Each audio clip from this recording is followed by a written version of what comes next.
Salut les dingues 225. Eh ben non, je suis pas à Euro Disney. Je te présente la bête. Oh, on n'est pas bien là. Franchement, on n'est pas bien. Je te présente aujourd'hui sur le BMW C1. Eh oui, 125 cm3. On voit ça ensemble. C'est parti. Alors, on va faire le détail ensemble de ce scooter. Franchement, ça m'éclate de faire cette vidéo parce que c'est vrai que depuis que je présente des 125 sur cette chaîne, je suis toujours étonnamment surpris de ce qu'il peut y avoir à être présenté, hein, tout simplement, à l'image de ce scooter.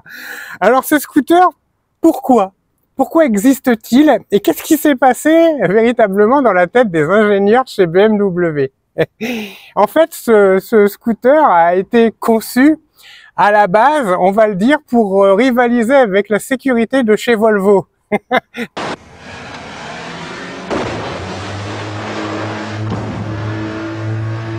Being seriously injured.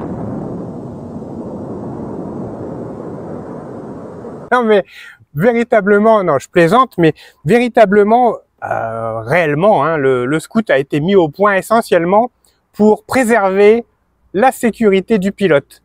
Pourquoi? Parce que je pense, je suis pas sûr, mais je pense que c'est le seul 125 à ma connaissance pour lequel tu peux piloter l'engin sans casque. Ouais. Pourquoi? Parce que, juste incroyable quoi. Ceinture de sécurité, tu peux t'harnacher ici. Et tu peux t'harnacher ici. Tu peux pas être éjecté en fait, parce que tu es maintenu au niveau du bassin et au niveau de tes deux épaules. Arceau, breveté, testé BMW, crash test, indéformable.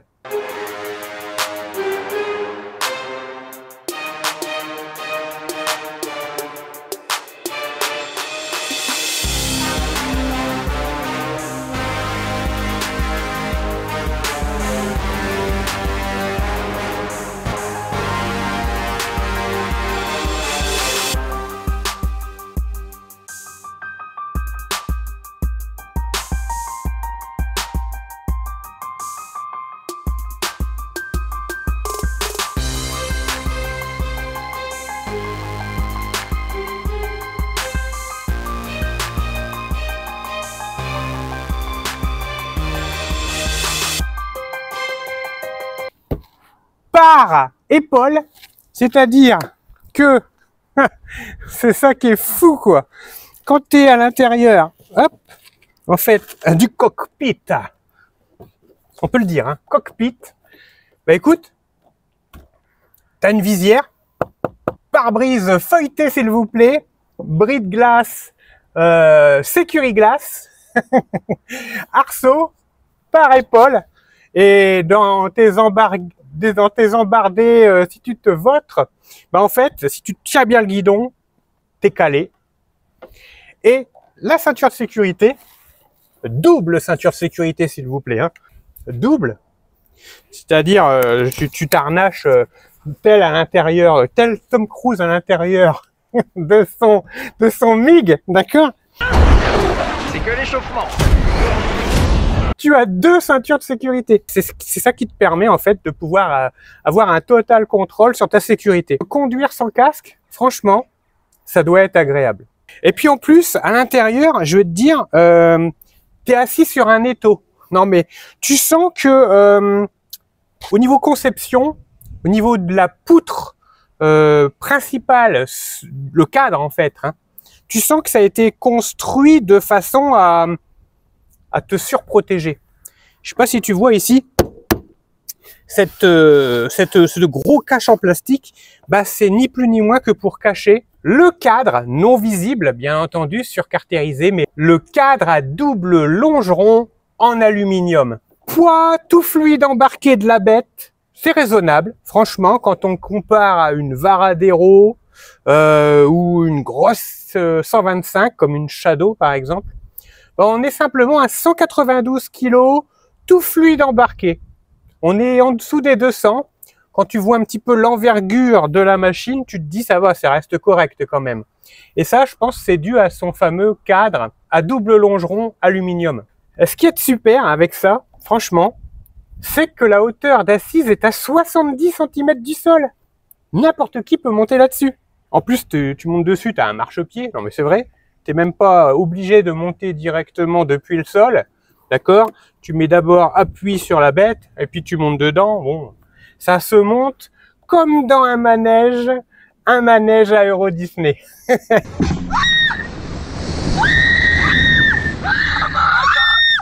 Non, vraiment super.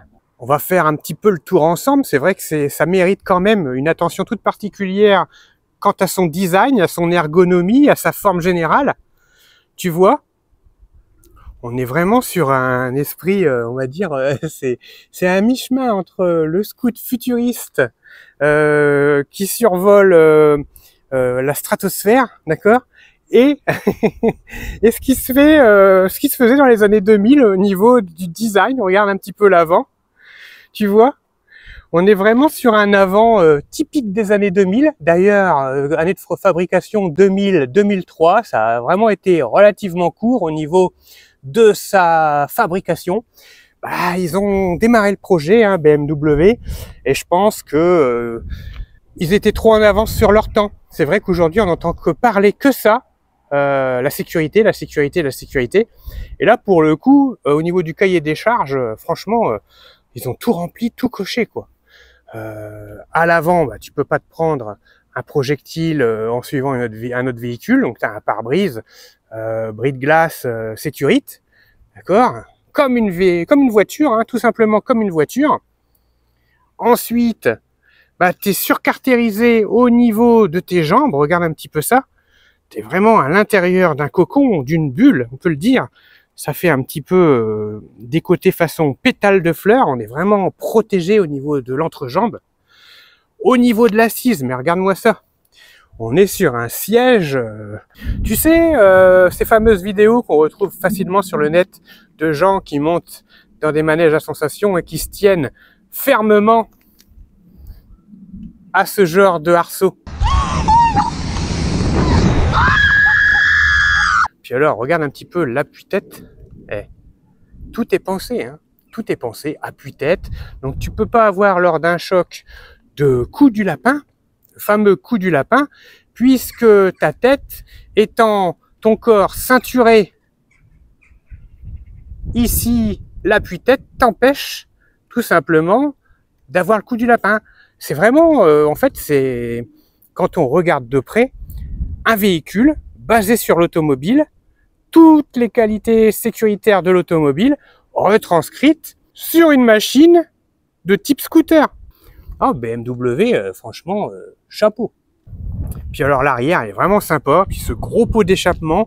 D'ailleurs, pot d'échappement catalysé.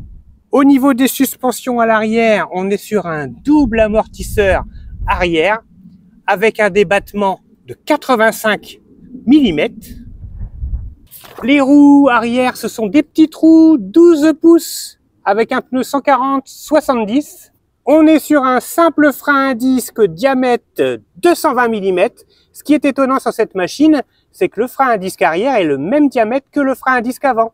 Étrier arrière, étrier simple piston. À l'avant, on est également sur du 220 mm de diamètre, étrier double piston. Et la jante à l'avant, elle fait 13 pouces.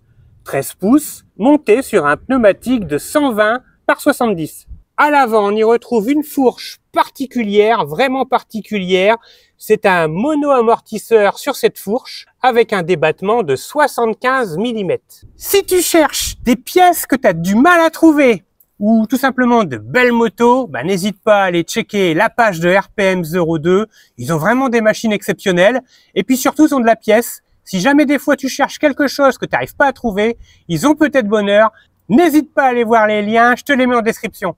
On aimera tout particulièrement cet aspect, on va dire, futuriste. On est vraiment sur une finition tout à fait particulière avec ces gros tampons ici.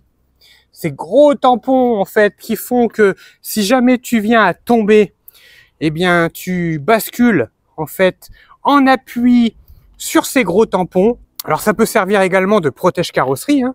Tout simplement lors du stockage dans un bâtiment ou dans un garage, tu viens l'appuyer contre le mur. Mais bah, sa fonction première, c'est vraiment de protéger en fait l'utilisateur d'un basculement sur la droite ou sur la gauche. Petite remarque quand même importante, c'est le premier scooter que je vois avec un essuie-glace. C'est c'est pas mal. Alors à l'arrière, ce que j'aime moi, c'est ça. Ici, tu as une belle trappe de rangement, vraiment chouette la trappe de rangement. Bon là pour le coup c'est le cahier d'entretien, le suivi du véhicule, mais regarde, tu peux y mettre une sacoche d'homme, sac à main de madame. Non vraiment, il y a de la place. Alors au niveau de la conception de la motorisation, vous allez être surpris, vous allez être scotché. Parce que BMW, dans son cahier des charges, dans ce projet, on fait appel à 2 références sur le marché. Alors là, accrochez-vous bien, la partie haute du moteur, c'est ni plus ni moins que du Rotax. On connaît Rotax pour ses foudres de guerre en 125 concernant les sportifs, d'accord? Qui ne connaît pas les fameux kartings à moteur Rotax, juste foudroyant sur piste. Donc là, on est quand même sur un équipementier vraiment de renom, Rotax pour la partie haute du moteur. Et vous allez être surpris une deuxième fois puisque BMW a confié la partie bas moteur à une autre légende au niveau de la motorisation. C'est ni plus ni moins que Aprilia.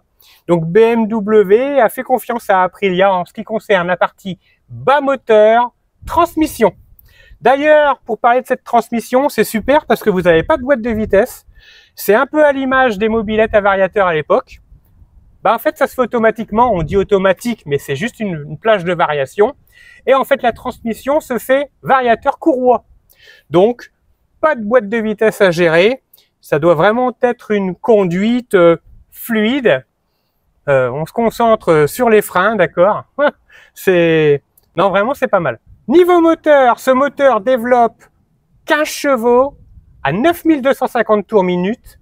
D'ailleurs, ce moteur, c'est quand même quelque chose au niveau conceptuel vraiment abouti, puisque c'est quand même une architecture moderne pour un moteur de 2000 à 2003, faut le savoir. Monocylindre, refroidissement liquide, 4 soupapes aux 2 arbres à cam. Et ouais, à l'époque, BMW avait mis ce qui se faisait de mieux. Encore aujourd'hui, même dans les motos récentes, on ne retrouve pas systématiquement du double arbre à cam. Donc là, 4 soupapes, double arbre à cam, moteur 4 temps refroidissement liquide. Vraiment super, belle motorisation. Ce moteur de 15 chevaux t'emmènera à un Vmax de 110 km/h. D'ailleurs, on va pouvoir passer ensemble au poste de pilotage. Tu vas pouvoir te rendre compte un petit peu étonnamment, comment on est installé à bord, parce que c'est assez, on va dire déroutant, quand on a l'habitude d'avoir des motos, de tenir le guidon d'une moto. Je te montre ça tout de suite. Regarde un petit peu. Tu as vraiment la sensation d'avoir une face avant de volant de voiture. Regarde un petit peu ici, tu sais, la partie centrale des volants de voiture. On a vraiment l'impression d'avoir un volant de véhicule 4 roues, tu vois. Alors qu'en fait, c'est tout simplement un guidon, essuie-glace sur un scooter, le coupe-circuit, le bouton démarrage. De l'autre côté, on a tout simplement feu de route, feu de position. Ici, le bouton pour pouvoir faire des appels de phare, les clignotants et le klaxon. Alors ça, c'est super pour ceux qui font de la région parisienne ou grande ville. Tu as les warnings. Au niveau de la mise de contact, ça se passe ici. Hop, tu mets sur on. Alors, qu'est-ce qu'on y retrouve? On y retrouve le témoin d'huile, le témoin température liquide de refroidissement. On notera un compteur kilométré jusqu'à 130 km/h. Ici, on a le kilométrage total, l'indication de l'heure, le trip 2. Et sur le compteur, tu y retrouves aussi, ça c'est super, j'ai envie de dire que c'est indispensable, la jauge à essence. Donc simplement étalonné de 1,5 à 1, un plein et un demi-plein 0, bien entendu. Il faut savoir que dessus, il y a une réserve de 2,5 litres avant de tomber en panne sèche et que le scooter dispose d'un réservoir de 10 litres. Regardez au-dessus, c'est cool quand même. Il y a des ventilations pour pouvoir en retirer s'il y a de la buée sur le pare-brise, tout comme les véhicules. Puis alors sur le côté, on a vraiment une bonne visibilité vers l'arrière. Hein. On peut regarder que les rétroviseurs, ils sont vraiment efficaces. Alors c'est quoi cette grosse manette au niveau du centre là, comme ça, ici? Tu mets la béquille et après tu remontes la roue avant et donc il pose sur la béquille. D'accord. Pour rouler, on baisse la roue avant et on replie la béquille. Waouh, ok. Tu vois? Et là, ici tu gères tout depuis cette grosse manette. Un joli son, assez diffus pour ce scooter. Alors sur les côtés, on y retrouve des vides-poches, des grands vides-poches. Ici, je pense que c'est la boîte à fusibles, mais bon, je vais pas l'ouvrir. En dessous, tu as 2 gros filets de chaque côté. C'est vraiment bien étudié pour pouvoir y mettre tout simplement la baguette de pain coupée en 2, par exemple. Vraiment, BMW ont tenté le coup sur quelque chose de vraiment novateur et on peut vraiment pas leur reprocher parce que pour le coup, c'est vraiment bien réussi. J'adore les petits feux là intégrés à l'avant, superbe. Et puis on retrouve ce fameux logo. Non, vraiment, belle machine. Puis alors j'aime bien, moi, c'est son petit côté sportif là, avec ce logo C1 façon Racing Touring. Non, vraiment sympa. Sympa la bête. J'espère que cette petite vidéo t'a plu. Si ça t'a plu, n'hésite pas à liker, à t'abonner. Ça serait quand même dommage de louper de telles machines surprenantes, vraiment surprenantes. Et puis moi, je te dis à très bientôt dans une prochaine. Bye!